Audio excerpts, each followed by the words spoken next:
Attention all passengers, something's wrong with your flight. Fasten your seatbelt, this may cause some inner turbulence.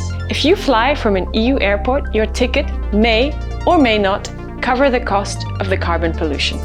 The carbon pricing scheme for aviation does not cover all flights equally. In fact, it depends on whether you're flying short haul or long haul. Flying short haul from within the EU, let's say a flight from Paris to Madrid, your ticket will have a price that covers the emissions of that flight under the EU emissions trading system, the EU ETS. The EU ETS applies a carbon price to polluting industries and reinvests the fund in the green transition through research and innovation.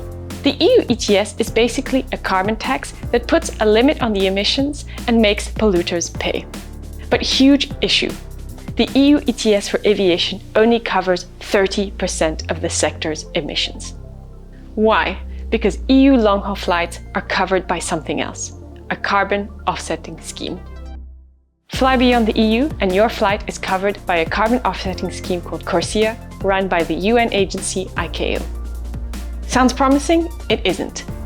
Whilst the most emissions are generated on those long-haul flights, the airlines have to pay the least for them, meaning they are not incentivized to reduce their emissions.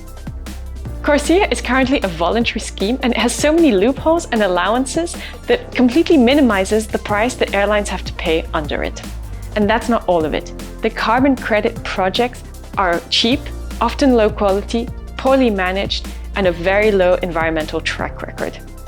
CORSIA doesn't work and it's a waste of money. As a climate solution, CORSIA is a joke. It's a distraction from real emissions reduction and proper green solutions.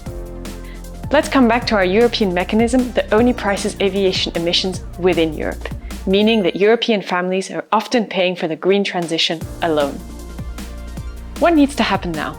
Europe should seriously consider pricing under the ETS long-haul flights departing from Europe, and they need to do it now before the summer when the European Commission puts the proposal on the table. We need climate solutions with real impact, so let's seize the opportunity to clean up the sector.